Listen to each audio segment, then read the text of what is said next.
Hello everybody, it's True Detective here, and this is a second monitor video. Put it on play on your second monitor and I'm gonna explain to you all I know and understand about your voice. Your voice. This is about your voice. And the human voice is a very interesting phenomena. And it can also be used to sell stuff. There's so many uses for the human voice. In some situations, the human voice has to work on itself. It has to be its own thing. For example, when you are on a record or when you are on radio, you only have your voice to go with. If you call somebody with your phone, you only have the voice to go from. Now let's divide the world up into two types of people. And I want you to identify which of these are you right now. Are you a person that can fly away with just your voice? Can you express and can you communicate just by your voice only? Or are you the type of person that you also have to be seen or sensed in other ways? And the voice is just only one facet of it. If you're the second, you probably would fly better as an actor. And if you are the first one, you would probably fly better as maybe a singer or maybe a radio person, something like that. But never think that you wouldn't become a better actor by only focusing on the voice for a while, or the other way around, by only focusing on the acting, you wouldn't become better in the voice. Each person has a different voice. Each person has a different voice and it can be shaped. Some people, they have certain blockages in just the way they form words. They have hard time forming those words. Your voice is not like your hands. The voice can be bent in unassuming ways and you can discover ways to use your voice you never thought possible. But there's a path to each voice and it has to be developed, the path. Each voice might have a quarter of each other voice or half. And going on the other side of the soccer field and learning this and then learning that and then combining those and then again splitting that, then combining that, and you will find a new voice. There's a lot of variables to your own voice, and the human voice doesn't change naturally through your age so much. For your voice to develop and to be changed, it has to be practiced. Of course you sound different while you're a kid. That's natural change, but there's also training that can be done to the voice that is not very natural. It doesn't happen naturally. So the voice can be trained in the same way as your body. Let's come up with a concept called the voice gym. And in the voice gym there's specific exercises to do great stuff to your voice. And some people, they are really afraid that I'm gonna damage my voice or something like that. That's probably not ever gonna happen. I feel that if a human being doesn't explore his own voice and discover all the possibilities of it, he's not really doing a service for his own being, and I think that he's also doing a disservice for everybody else by just being stuck with using his voice in this way. But I would say that this voicing stuff is occult.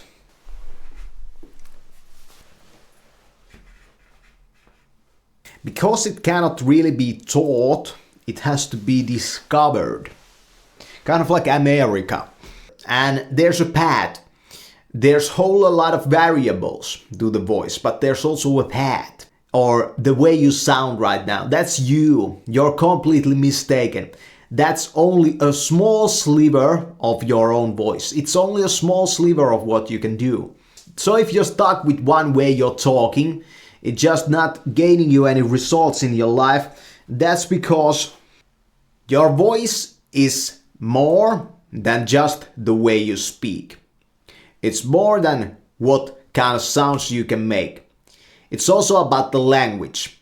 Your language places certain barriers on your voice, but you can go around these and you can learn to pronounce stuff in a funny manners, and because of this you can create a new voice out of the old language.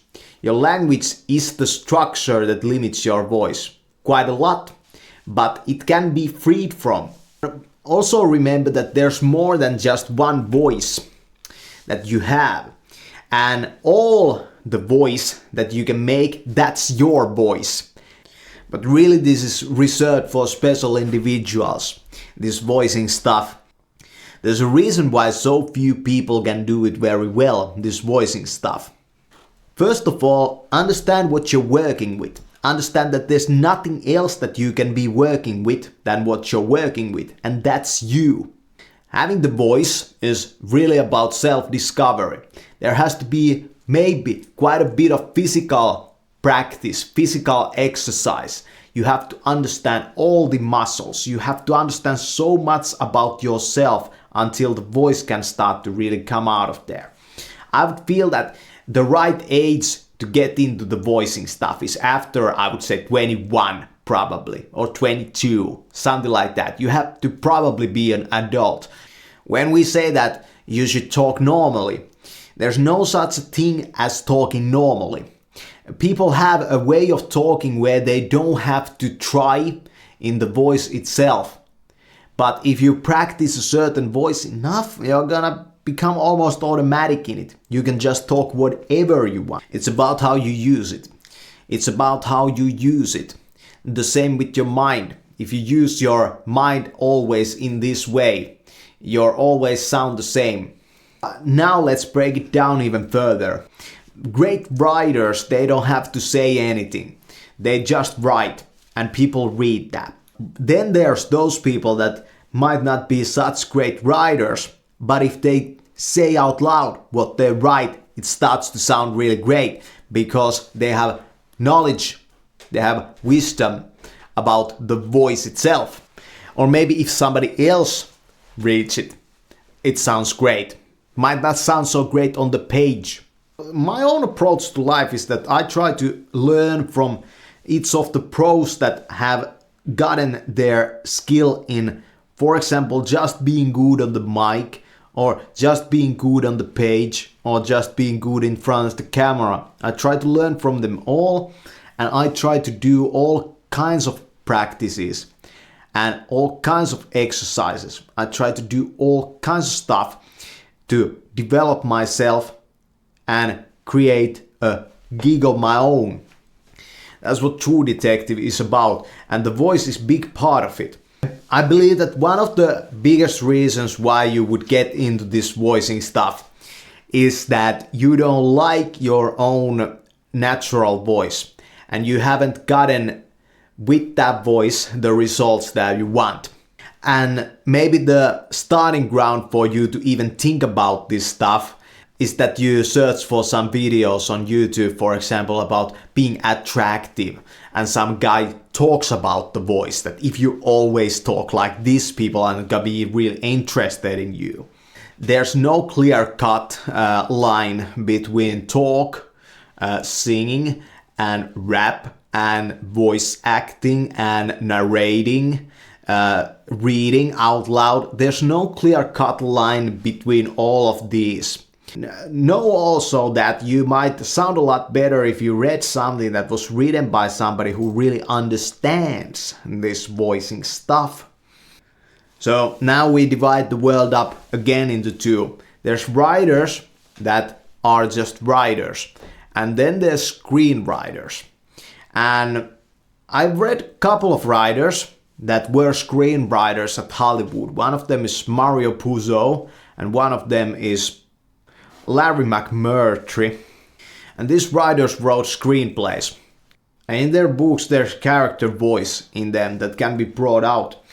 A good manuscript would help a lot. It's still a great idea to write a couple of your own lines, to understand certain ways that you can bend your words around, also when they come to the surface in somebody else's text, you can bring some new originality into that. It's never a waste to learn a new art form.